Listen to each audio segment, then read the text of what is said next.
At the Ritz-Carlton Charlotte Gala, Vivian Astor's emerald dress wasn't the only thing turning heads. Her bold piano challenge froze the room. Marcus Ellington was used to being invisible at these events, but tonight wouldn't end the same way. The ballroom shimmered under the weight of crystal chandeliers. Golden light pooled over polished marble floors, dancing across champagne flutes and silver trays carried by staff in crisp black vests. Waiters moved with well-rehearsed precision, weaving between tables dressed in ivory linens. Somewhere in the corner, a jazz trio played soft standards, a polite backdrop to the low hum of donor chatter. Vivian Astor was in her element. At 41, she knew how to work a room better than anyone. Always just enough warmth to make people lean in, just enough wit to make them remember her. Tonight's emerald gown hugged her tall frame like it had been stitched for her alone, and her diamond earrings caught the light every time she turned her head toward a camera. The Astor family name carried weight in Charlotte's business and social circles, and Vivian had learned to wield it like a conductor's baton. She was flanked by 3 board members from her foundation, along with 2 reporters from the Charlotte Observer. They hung on her words as she tapped one manicured finger against the lid of the baby grand piano parked near the far wall. The instrument gleamed in the dim light, polished to perfection, though a faint scratch along its edge hinted at years of service. "You know," she said, her voice pitched just enough to carry beyond her immediate circle, "if anyone here can play this piano flawlessly, I'll marry them tomorrow." The remark drew exactly the reaction she expected. Bubbly laughter, knowing glances, and the quick scribble of a reporter's pen. It was an Astor trademark, tossing out outrageous lines to keep the energy alive. No one took it seriously, not even for a second. This was, after all, a black tie fundraiser, not an open mic night. From across the room, Marcus Ellington paused mid-pour. He was at the farthest table from Vivian, topping off a pitcher of ice water. At 27, he had been working at the Ritz-Carlton for just under a year, mostly on the late shift, vacuuming empty hallways, polishing fixtures, keeping the public spaces immaculate before the next day's guests arrived. Tonight he had been pulled into gala duty, refreshing glasses and making sure no one tripped over a stray chair leg. He had heard all kinds of remarks at these events, throwaway jokes, snide comments, careless asides, but this one landed differently. He set the pitcher down, his navy work shirt, embroidered with the hotel's gold logo, stiff across his shoulders. He walked toward the piano, each step measured, unhurried. The crowd parted just enough to let him through, though a few guests leaned toward each other with half smiles. "Do you mean that?" His voice was even, not loud, but it carried. Vivian turned her head toward the interruption. She recognized him the way one recognizes the staff, familiar but nameless. Her smirk deepened. "I suppose I do," she said, tilting her head in mock curiosity. "Why? Are you planning to audition?" The laughter this time was lighter, tinged with disbelief. A man in a bow tie whispered something to his companion, who chuckled into his champagne glass. A few smartphones angled subtly in Marcus's direction, sensing a moment worth recording. He didn't smile. "If you're serious," he said, running one hand along the piano's edge, "let's see how serious you really are." The air shifted just slightly. Not silence, but a ripple, like a breeze brushing over still water. Howard Green, the hotel's general manager, stepped closer from the periphery, his expression unreadable. Vivian leaned back against the piano, her bracelets clinking softly. "By all means," she said, gesturing toward the bench. "Show us what you've got."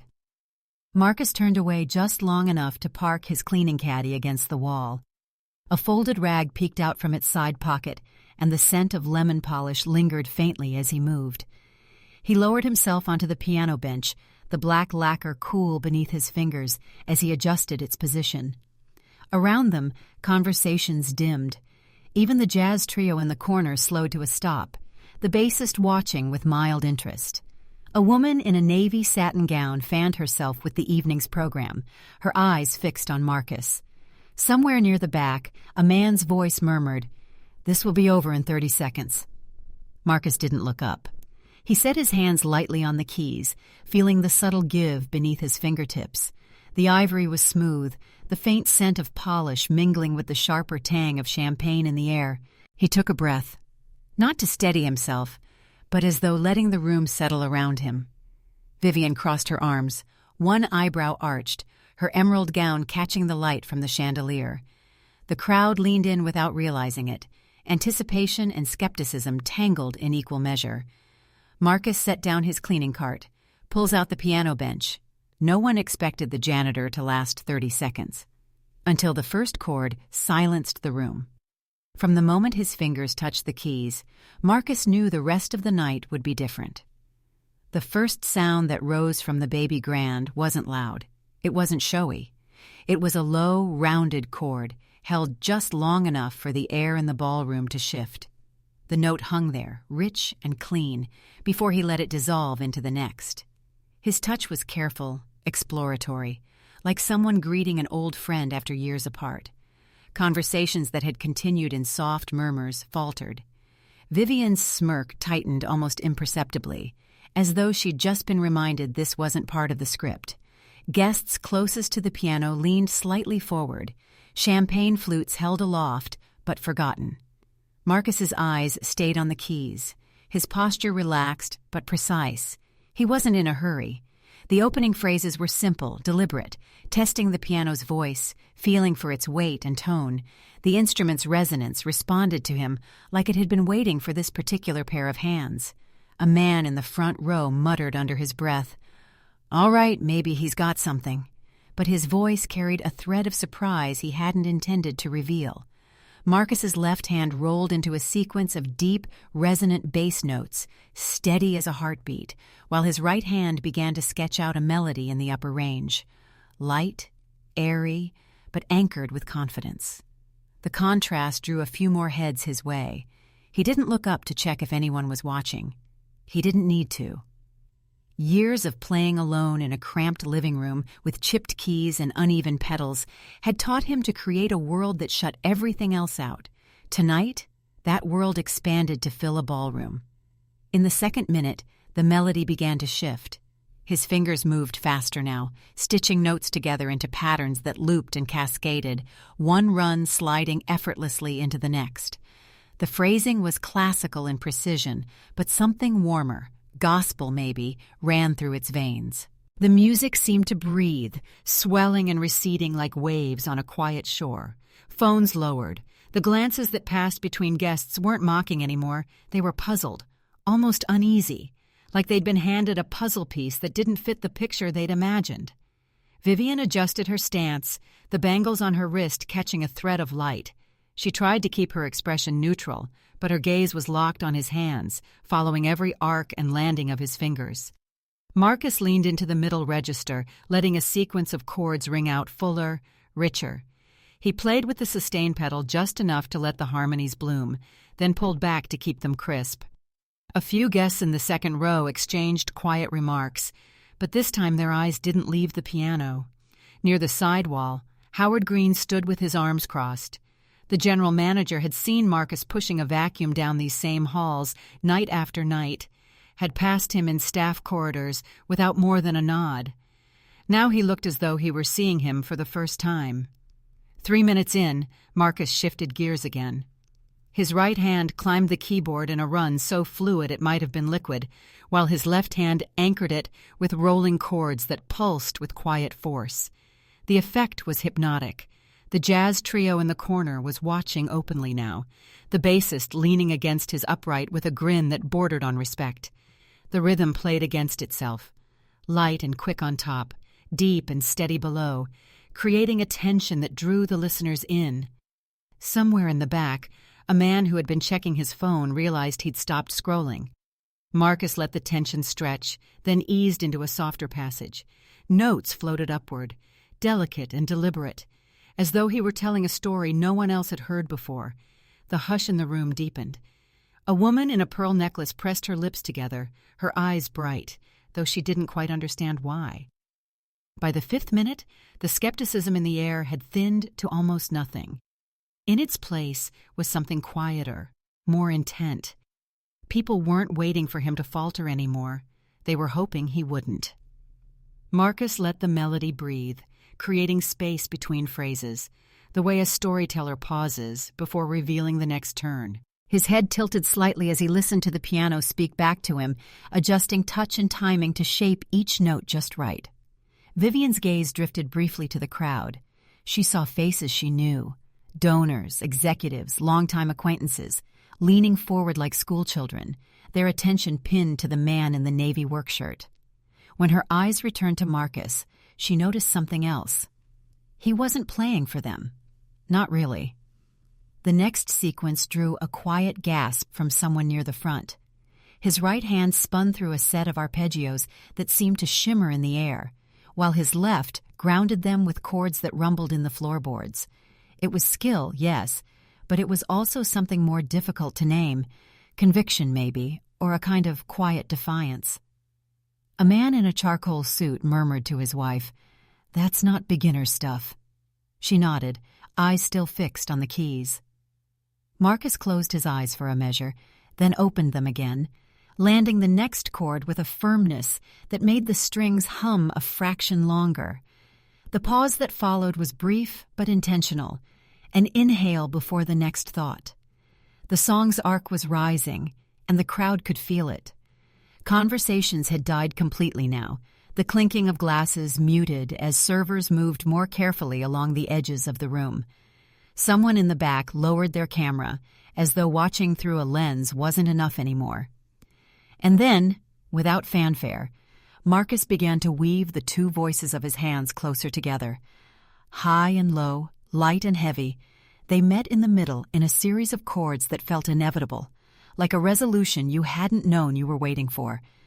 The sound filled every corner of the ballroom, pressing against its edges before spilling back toward the center. Vivian crossed her arms, a flicker of something unfamiliar, respect. By the time Vivian got home, Marcus's performance was already halfway across the internet. The gala had ended, but the conversation was just beginning, and not on Vivian's terms. From her penthouse balcony, the Charlotte skyline glittered against the autumn night, high-rises winking like distant lighthouses. Vivian slipped off her heels, letting them drop onto the marble floor of her living room. She had smiled, clapped, and posed for a final round of photos before sliding into her car. But the moment she shut her apartment door, the weight of the evening settled differently on her shoulders. Her phone buzzed on the coffee table, vibrating in short, insistent bursts. Text after text. "Is this your gala? That piano guy? Unreal. Call me." She poured herself a glass of Sauvignon Blanc and sank into the sofa, pulling up the first link someone had sent. The video was grainy, shot from somewhere near the buffet. It caught the moment Marcus sat down at the baby grand, the doubtful laughter in the background, and then those first notes. Even through a phone speaker, the shift in the room was audible. You could hear the chatter fade, replaced by that quiet, collective inhale. She hadn't realized in the moment how completely the attention had swung away from her. Watching it now, she saw her own face in the background, arms crossed, eyes narrowed, not in annoyance, but in concentration. The comments scrolled fast beneath the clip. "Talent doesn't come with a dress code. Watch all the way through. Worth it." You can literally see the rich folks realize they messed up. Vivian set the phone down. She wasn't sure whether to feel proud for letting him play or irritated that she'd been upstaged. Across town, Marcus sat at the small kitchen table in his apartment above Belmont Laundromat. The building smelled faintly of detergent, a scent that seeped up through the floorboards. His old laptop glowed in the dim light, its fan whirring softly as notifications piled in. A friend from high school had sent, "Bro, you're everywhere right now. You need a YouTube channel." Another, "NBC wants to talk to you." He clicked through the links cautiously, his brow furrowing at the sheer volume of attention. TikTok edits of his performance had already racked up hundreds of thousands of views. On Instagram, the hashtags multiplied by the minute. # piano janitor, # hidden genius, # Marcus Ellington. Some posts praised him as a prodigy who didn't need a stage to be discovered. Others turned the spotlight on the way the crowd had reacted at first, pausing the video at guest smirks, replaying the moment they faded. A popular Charlotte influencer had already stitched the clip with commentary. "Here's the exact second the energy in that room changed." Marcus leaned back, rubbing the bridge of his nose. Fame, or whatever this was, wasn't something he'd ever wanted. Music had been a personal space for him, a room with the door mostly shut. Now the door was wide open, and strangers were peering in. At nearly midnight, Vivian's phone rang again. Her publicist's voice was brisk. "You need to get ahead of this. People love the clip, but some are criticizing the way the room reacted at first." "I told him to play," Vivian said, swirling the wine in her glass. "I didn't stop him." "That's not how the internet works," came the dry reply. "We should arrange for you and Marcus to meet publicly, a photo op, maybe a follow-up performance." Vivian walked to the window, looking down at the city lights. "He's not a prop," she said. "If he wants to meet, fine. If not, I'm not forcing it."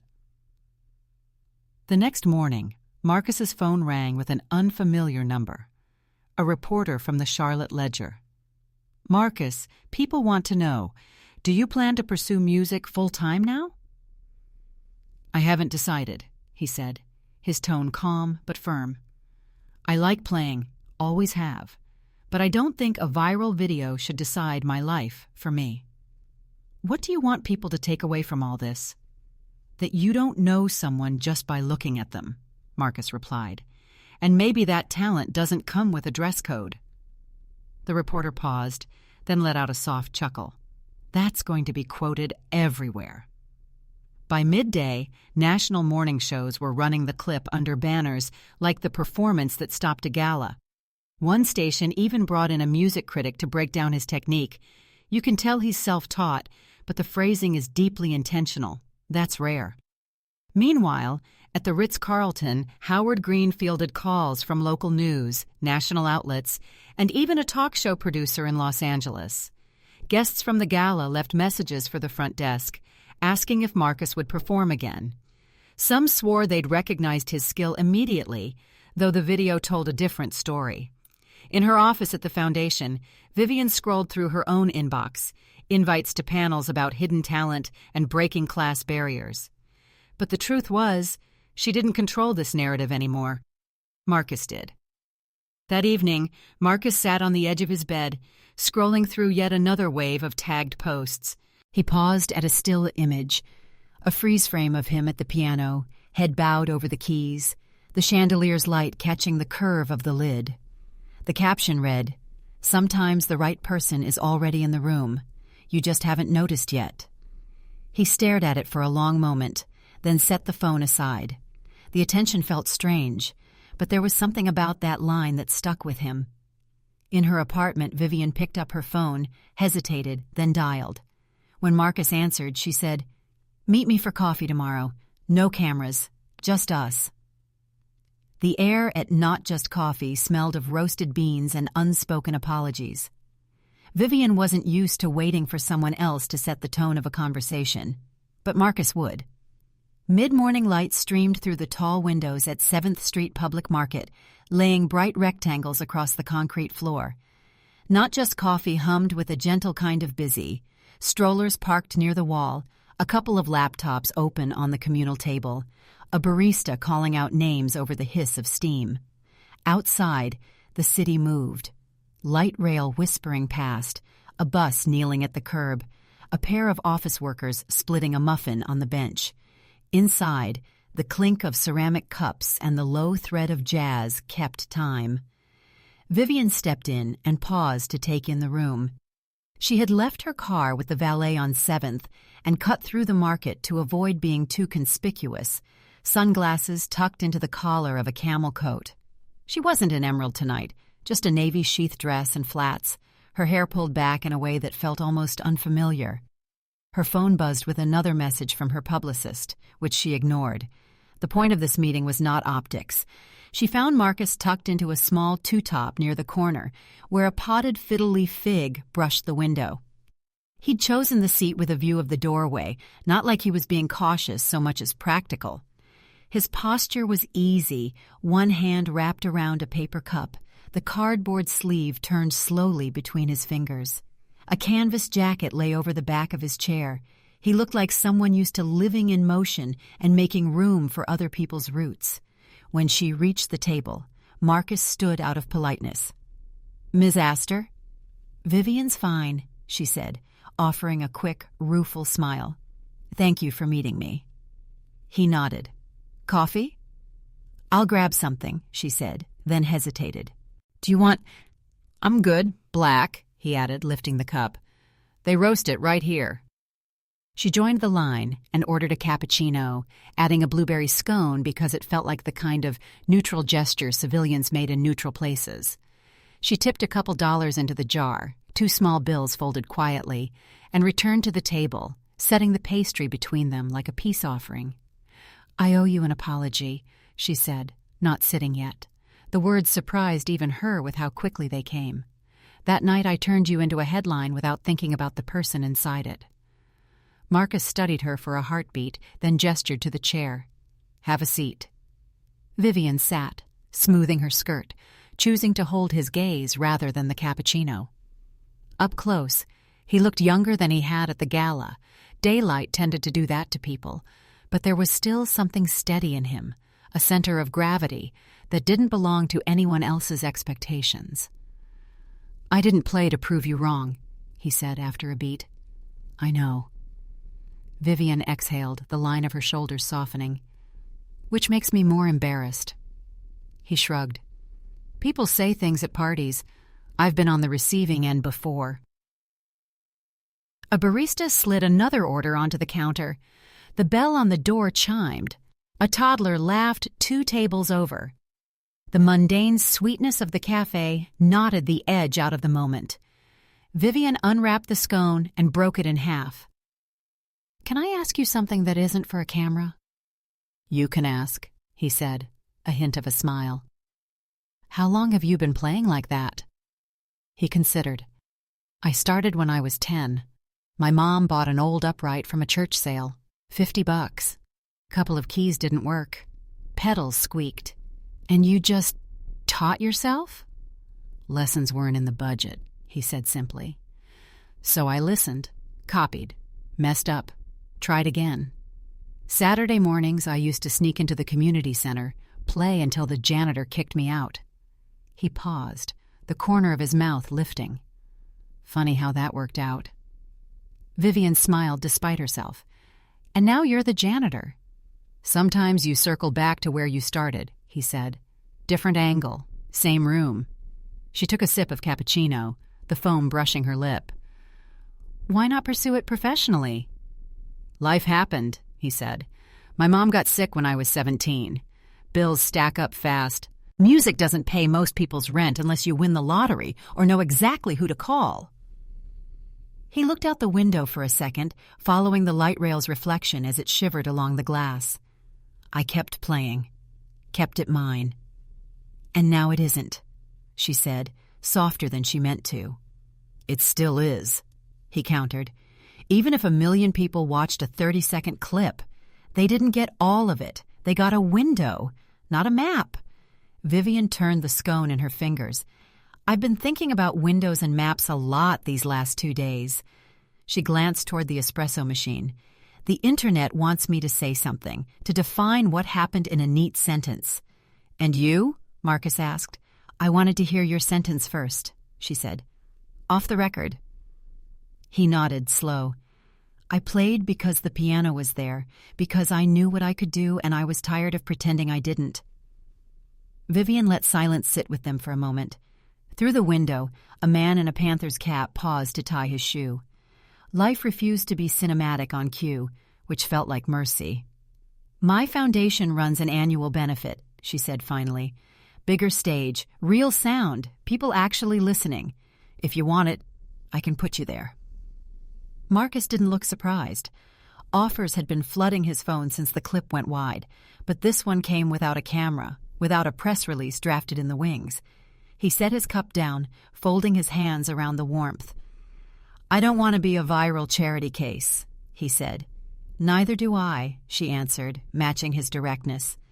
"I'm not asking you to be anybody's story but your own. I'm offering a stage and the time to use it." He studied her, as if making sure he'd heard it right. Why?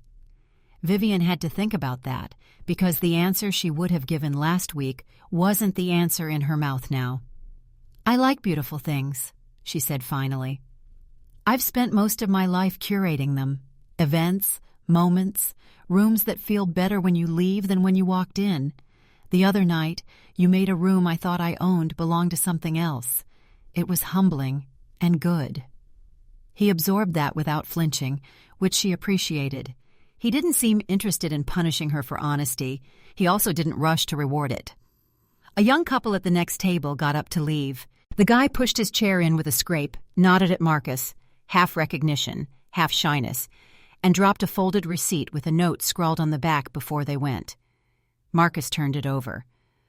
"Watched your video with my granddad. He cried. Thank you." He tucked the paper into his jacket pocket with a quiet care that made Vivian's throat tighten. She cleared it with a sip of cappuccino. "Have you thought about what you'd play? If you did say yes." He smiled a little. "I have a few pieces I've been working on. One's mine. The others aren't quite anyone's." "That sounds like an artist," she said. "Sounds like someone who can't sit still," he said back, and the edge of the moment lightened. Vivian glanced at the schedule on her phone, then slid it face down. "Logistics are easy enough. We cover travel, lodging, rehearsal time. You get to choose your set. No introductions that make you sound like a mascot." She winced. "Sorry. That was blunt." "Blunt's fine," Marcus said. "It's the flourishes that get people in trouble." A barista called a name that no one claimed, then called it again. The jazz track shifted to something with brushes on the snare, a rhythm that felt like walking home in good shoes. Vivian looked around the cafe, the ordinary grace of weekday life, the kind that existed on a different axis than galas. "Can I ask you something more human?" "Go ahead." What did it feel like when the room changed? Marcus thought about that, tracing the rim of his cup. "Like when a thunderstorm breaks in July," he said. "You don't realize how heavy the air was until the first drop hits the dirt." Vivian's lips parted in a small, involuntary sound. A laugh and a sigh folded into one. "That's exactly how it felt from where I stood." They ate the scone in companionable silence, tearing it into small pieces, the blueberry staining their fingers. At the counter, someone asked about the single origin on pour-over and got a 5-minute sermon. A retired couple wandered in and chose a table by the window with the deliberateness of people who had spent a lifetime disagreeing pleasantly. "Do you miss your mom?" Vivian asked carefully. She wasn't trying to pry. She was trying to know. "Every day," he said, just as carefully. "She used to hum when she folded laundry. Never in key. Drove me nuts." He smiled, then let it fade. "She'd have told me to say yes to a real stage. She also would have told me not to let anybody rename me along the way." "I don't intend to rename you," Vivian said. "You're Marcus. That's the marquee." He tilted his head. "You think I get a marquee?" "If you want one, yes." She held his gaze. "And if you don't, then we finish our coffee and leave this as it is." He sat back, letting her words settle. The temptation tugged, visible in the quick flicker of his eyes toward the window, as if the light might spell out directions. But there was also caution, not fear exactly, but the kind that comes from surviving on your own rules long enough to trust them. "How loud does it get?" he asked. "Loud," Vivian admitted. "But it can be the kind of loud you choose. I can put a team between you and the noise. You decide what you say yes to and what you ignore." "What do you get out of it?" he asked, not unkindly. "A better event," she said plainly. "A truer one. And if we're being very honest, a chance to use the attention for something I'd like to fund that isn't as glamorous as people think. instrument programs in 3 CMS schools that lost theirs. The board will approve it faster if the night's unforgettable. She lifted a shoulder. I don't mind admitting self-interest when it points toward something good. He nodded, appreciation flickering there. What's the catch? Only that you show up to rehearsal and tell me what you need, she said, and that you don't let the internet make you smaller than you are. A small laugh escaped him. I didn't expect you to say that. I didn't expect to hear myself say it, Vivian replied. But here we are. The door chimed again, and a delivery guy in a branded hoodie slid a box onto the counter. The barista on register gave Marcus a discreet thumbs up from across the room, the sort of human-sized endorsement that doesn't need a headline. He acknowledged it with a nod. What are you scared of? Vivian asked, last sip of cappuccino gone lukewarm in the cup. Becoming a symbol instead of a person, he said. Or worse, being a moment people point to so they don't have to think about anything else, like, see, we applauded the janitor. We're good. He set his cup down. I want the music to be the point, not me. Then make the music the point, she said. We can structure the night around that. Keep speeches short. Let the playing carry it. He considered, then shook his head a little. I'm not ready to decide today. I didn't expect you to, she said. I wanted you to have the offer without cameras, without anyone timing your response. Outside, a city bus sighed and pulled away from the curb. Someone's laughter pealed out like bells, then softened to conversation again. The light shifted on the concrete. Do you ever stop moving? He asked suddenly, and she blinked. What do you mean? You run rooms, he said. You manage stories. You make things happen. Do you ever stop? Vivian looked past him to the window, where a child pressed her palms to the glass and left prints that looked like lilies. Sometimes at the end of a night, she said, when I'm home and I've taken my shoes off and I'm thinking about nothing, those minutes feel like borrowed time. She pulled her gaze back to him. This morning feels a little like that, actually. He took that in with a small nod, and for a weird, disarming second, they were just two people in a coffee shop, telling the truth without angling it to land well. Keep the scone, she said, nudging the last bite toward him. You earned at least half. I think you paid for it, he said. Consider it a small penance, she answered, and he let the joke stand. A woman from the market's flower stall poked her head in and left a bud vase with a single ranunculus on the counter, coral, absurdly beautiful, like a sunrise that had learned to speak. The barista set it next to the register. Someone snapped a picture for Instagram. Do you want to know the date? Vivian asked, businesslike again, but softer at the edges. Tell me. 2 weeks from Saturday, Dallas, the Majestic.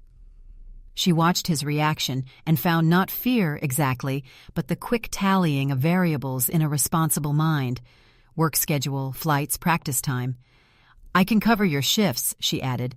Talk to your manager. We'll make it clean. Howard's fair, Marcus said. He'll understand. Good, she said, and this time the word was almost tender. They sat a few minutes more, letting conversation drift toward ordinary things, the buskers that sometimes played on the corner, the way the market's air conditioning always overdid it in summer, the best seat in the house if you wanted to people watch without being watched back. She asked about the chipped piano. He told her the 2 middle keys had been stubborn until he figured out how to press them from a different angle. She said she'd once tried to learn the cello because she liked the way it looked in black and white photographs.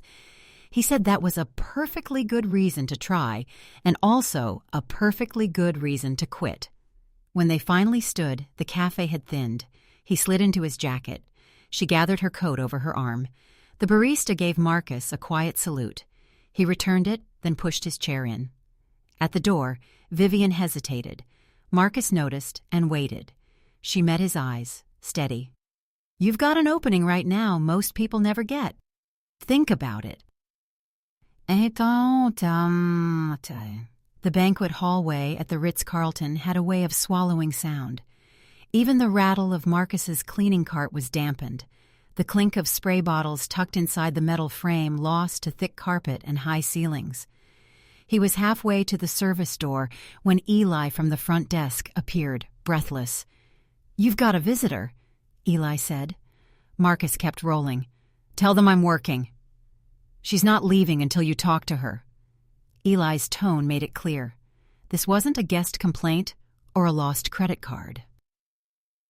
Marcus parked the cart by the service door and followed Eli into the marble brightness of the lobby. Afternoon light poured through the tall windows, making the brass fixtures glow. And there she was, mid-30s, denim jacket faded at the elbows, a toddler perched on her hip.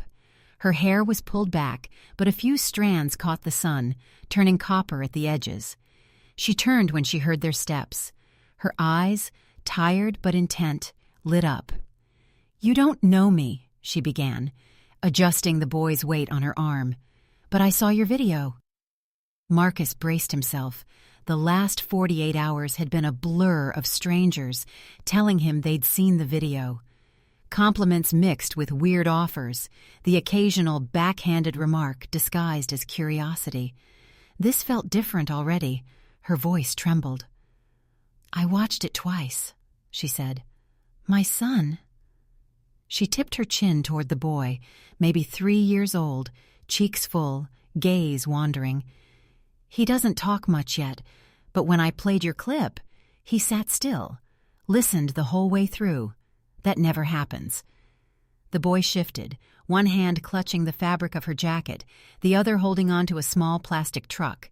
His eyes found Marcus, wide and unblinking. "That's nice to hear," Marcus said, default polite. She shook her head. "It's more than nice." Her voice caught on something raw. "My husband passed last year. We've been adjusting." She exhaled through her nose, steadying. "That music. It was the first time in months my home felt peaceful. I just wanted to say thank you. I know you didn't do it for us, but it mattered." The words landed heavier than she might have guessed. Marcus felt them in his ribs. He looked at the boy again, then back at her. "I'm glad it found you when you needed it." For a second, none of them moved. Then she shifted the truck in her son's hand, gave Marcus a small, resolute nod, and headed toward the revolving door. The boy's eyes stayed on him until the glass turned them both out into the glare of Tryon Street. Eli let out a low whistle. "Man, people are showing up for you." Marcus just nodded, throat tight. He pushed the cart back toward the service hall, but something had shifted. Until now, the viral video had felt like something happening to him. Now it felt like something he might have a say in. That evening, his apartment above the laundromat smelled faintly of dryer sheets from the machines below. Marcus sat at his kitchen table, the old laptop open but ignored. The hum from the washers downstairs was a kind of lullaby, but his thoughts were wide awake. He thought of the boy, how still he'd been, how the toy truck hadn't moved in his hand. He thought of his own mother, humming over laundry, telling him music could change the air in a room. He reached for his phone and scrolled to a number he'd been avoiding. Vivian answered on the second ring. "If the offer's still on the table," he said, "I'll take the stage." There was a pause. No triumphant "I told you so" from her, just a warm, measured, "Good. We'll do it right." 2 weeks later, the Majestic Theater in Dallas was a different world from the hotel ballroom. Backstage smelled faintly of sawdust and warm cables. Red velvet curtains hung heavy, and somewhere out front, 1,000 conversations blurred into a single low tide. Marcus paced a little, hands loose at his sides. The Steinway on stage gleamed under the half-light, its curve catching the glow like it had been waiting for him. He wore a dark suit, not rented but borrowed from Eli, tailored just enough to fit. Vivian stood a few feet away in a silver dress that caught the light when she moved. "Feels different than the gala," he said. "That's because this time they came for you," she replied. When the stage manager gave the nod, Marcus stepped into the light. The applause rose, not polite, but expectant. warm in a way that made the tips of his fingers hum before they even touched the keys. He sat, adjusted the bench, and took a breath. Then the first chord, a blend of gospel warmth and classical precision, rolled out into the dark. His own composition, the one he'd been shaping since he was 17, swelled and dipped like a tide. In the quiet passages, you could hear the creak of seats as people leaned forward. By the time the final note hung in the air, the audience was on its feet. Marcus stood, gave a small nod, and went into the next piece without speaking. For 40 minutes he let the music be the point. No speeches, no preamble. After the show, in the lobby, people waited not just to say, "Good job," but to share their own stories. A man talked about a trumpet he'd put away after college. A woman in her 60s said she'd been afraid to try oil painting again after a bad critique. Marcus listened to each one, nodding, storing the words like chord changes. When the crowd thinned, Vivian caught up to him outside. The night air was cool, the street lamps humming. "You could make this a career," she said. "Maybe," he answered. "But even if I don't, I've learned something." "What's that?"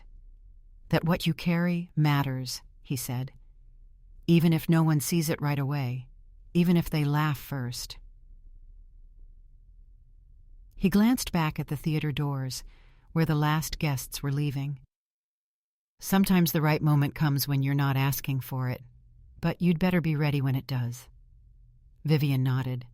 "Then I guess the rest is up to you." "Always has been," Marcus said. He walked toward the car, waiting to take him back to the hotel. Whether this was the start of something big or just a story he'd tell years from now, he knew one thing for certain.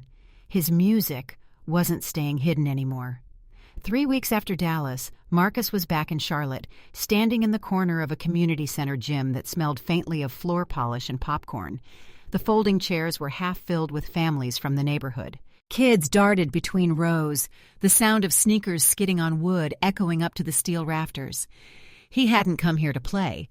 This was a fundraiser for a youth music program. Vivian had invited him to just drop by. But someone had told the director who he was, and before he knew it, the upright piano against the far wall had been cleared of sheet music and coffee cups. "Would you?" the director asked. Marcus glanced at the instrument. Keys yellowed, a couple chipped, but sturdy enough. He smiled. "Sure." The chatter softened as he sat down. No stage lights, no formal program, just rows of folding chairs and the squeak of metal against wood as people settled. He let his hands rest on the keys for a second, feeling the grain under his fingertips. The first notes were quiet, not much louder than the hum of the soda machine in the corner. But then the melody bloomed, a thread of warmth weaving through the chilly gym air. Parents leaned forward, a few kids stopped fidgeting. About halfway through, he caught sight of the boy from the hotel lobby, the one with the plastic truck, sitting with his mother in the back row. The boy's hands were folded in his lap, eyes fixed on Marcus. The sight sent a ripple through him, like a chord struck just a little harder than planned. When he finished, there was no roar of applause, just warm clapping and a few cheers. It was enough. Outside, as people spilled into the parking lot under the sodium lights, the boy's mother approached. "Still listening," she said with a smile, her son peeking out from behind her leg. Marcus crouched to meet the boy's eyes. "Still got the truck?" The boy nodded solemnly. "Good," Marcus said. "Takes time to build something worth keeping."